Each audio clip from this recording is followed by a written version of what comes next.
Hey YouTube family, welcome to another episode of Stick Shift Stories. With the continued popularity of the 4th and 5th generation 4Runner, why do we still hear so much about the 3rd generation 4Runner, and why do people ask crazy amounts of money for them?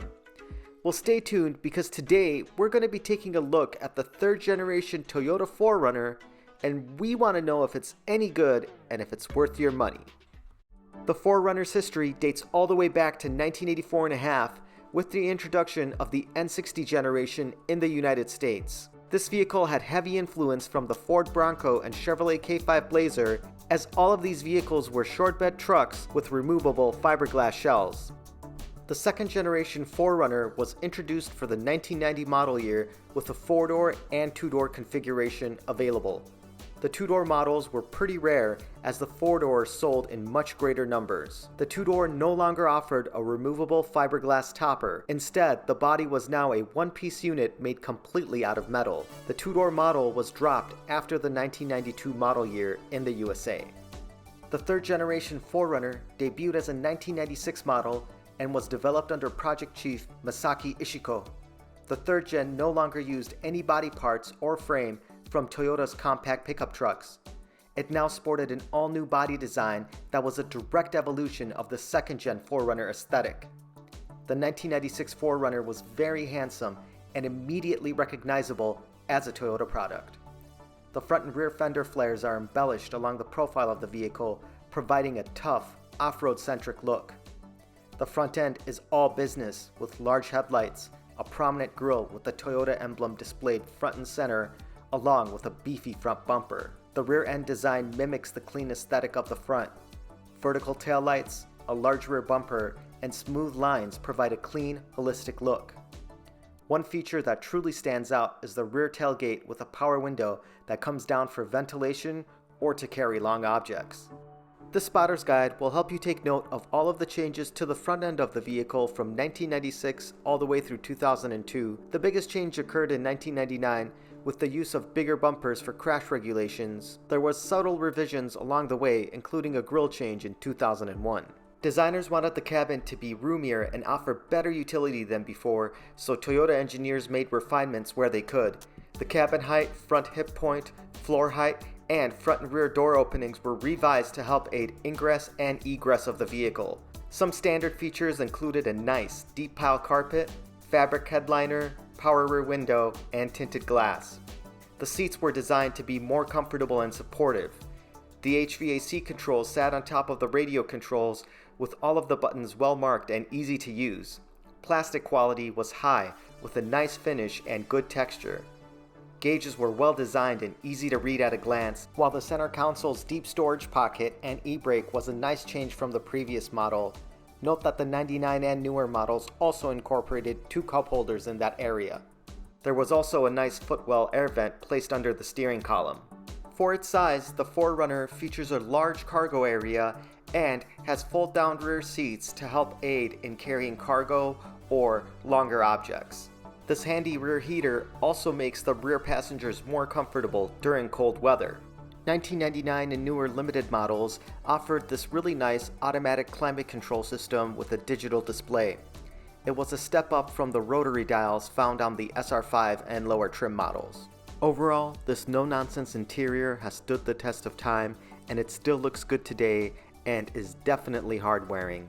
There were several revisions along the way, with the 1998 model receiving a new steering wheel design, passenger side vanity mirror, and a slight change to the HVAC controls. 1999 saw a lot of changes. They included the use of a digital odometer, front passenger and driver side one-touch automatic windows, and a one-touch moonroof if so equipped. There was also a relocated clock, deletion of the slide-out cup holder on the center dash, new stereo designs, and 3 12-volt power outlets on the lower console area, along with a rear storage cubby area. The 3rd generation 4Runner had 2 different engines available, a 4-cylinder 3RZ FE and a 3.4-liter 5DZ FE engine. Note that both the 4-cylinder and the 6-cylinder essentially got the same MPG, and the 6-cylinder made much more power. The 2.7-liter featured a 16-valve design with double overhead cams. Long, independent intake runners improved intake efficiency and helped the engine make more power. A small valve angle and cylinder head with a pent-roof combustion chamber helped maximize engine efficiency. The use of aluminum alloy crankshaft bearings along with balance shafts contributed to engine reliability and decreased noise and vibration. This 4-cylinder was pretty stout. It matched the previous 3-liter 3VZ-E V6 output of 150 horsepower, so it was a nice boost for the 3rd generation base 4Runner engine. For 1997, the engine received a new direct ignition system and a sophisticated sequential multi-port fuel injection type SFI system. The star of the show is the 5VZ-FE engine that displaces 3.4 liters and features a 24-valve twin-cam design with long, independent intake runners. The V6's design provides good power at high rev ranges, but also delivers off-the-line torque for off-road trails or towing. The V6's use of a 9.4-liter air cleaner and dual intake resonator helped to reduce noise and vibrations. The 5VZ produces 183 horsepower at 4,800 RPM and 217 pound-feet of torque at 3,600 RPM. Tow ratings are 5,000 pounds in both 2- and 4-wheel drive configurations. A manual transmission was available on both the 4- and 6-cylinder models, but note that the deletion of the 4-cylinder model in 2001 also got rid of the 5-speed manual transmission for the V6. Rear drive automatic transmission models were equipped with the A340E transmission, while the 4x4 automatic was the A340F.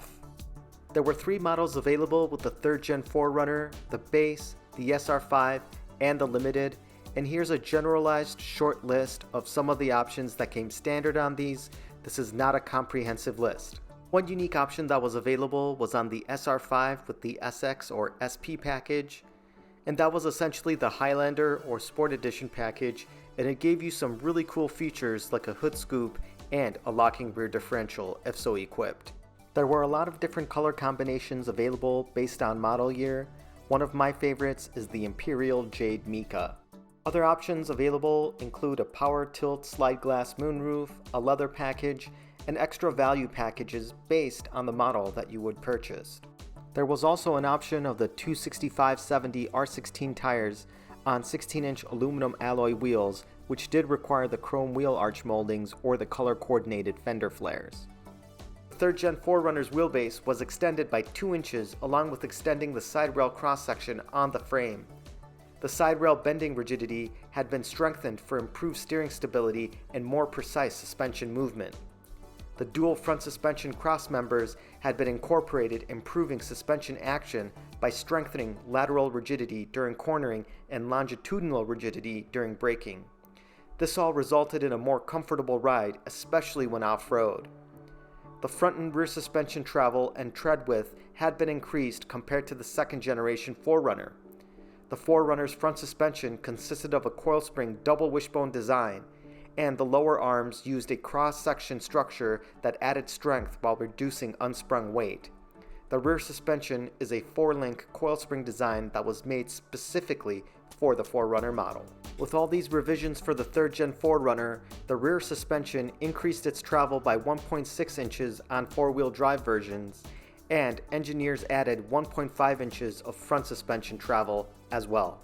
The 96 through 2000 SR5 and Highlander 4-wheel drive models were equipped with the all-mechanical VF2A J-Shift 2-speed transfer case.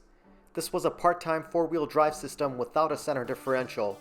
The system consisted of Toyota's 4W Demand shift-on-the-fly engagement system, which allowed for the 4-wheel drive system to be engaged at speeds up to 50 miles an hour. It is not recommended to use this 4-wheel drive system on dry pavement, as the driveline may bind around corners. For the 96 through 98 4Runner Limited models, Toyota utilized their one-touch high-force switch for push-button 4-wheel drive engagement. This feature allowed for the 4-wheel drive to be engaged by pressing a button on the transfer case selector knob. Regardless of model, the transfer lever is used to go from 4W high to 4W low.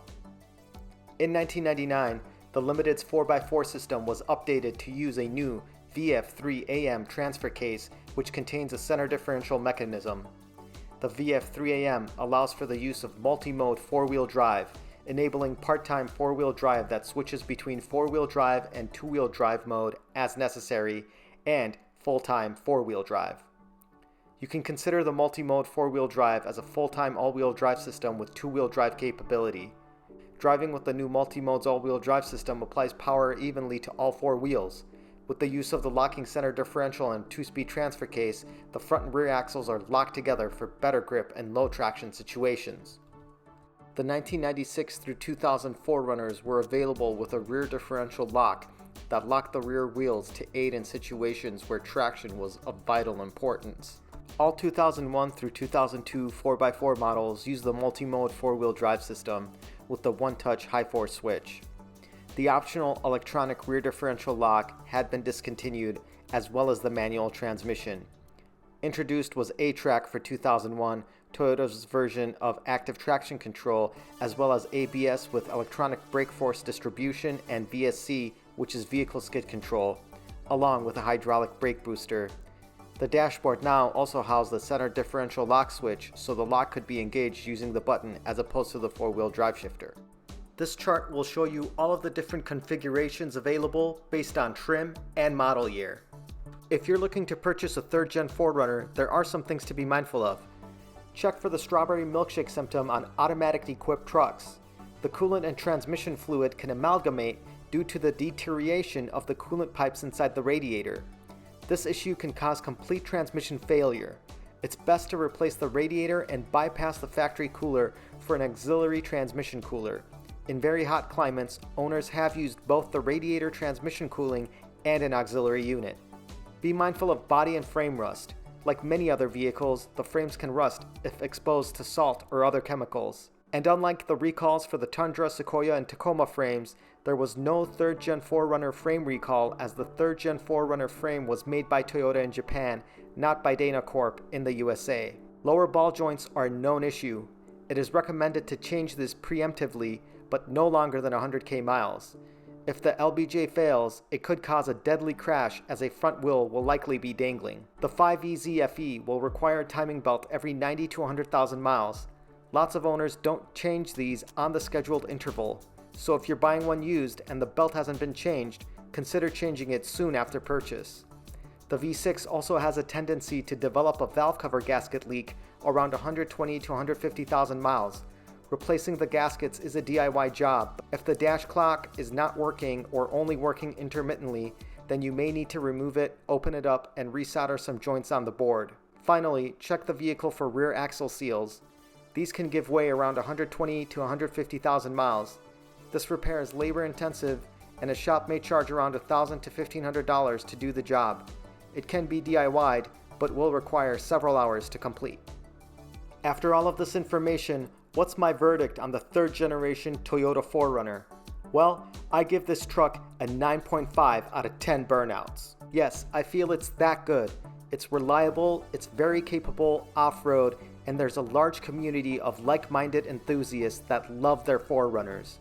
If it was me, I would get a 2000 Toyota 4Runner Highlander Edition 5-speed with the 4x4 system and rear locking differential. Guys, thanks so much for watching. Please have a wonderful day. Hit that like and subscribe button, and we'll see you for the next episode.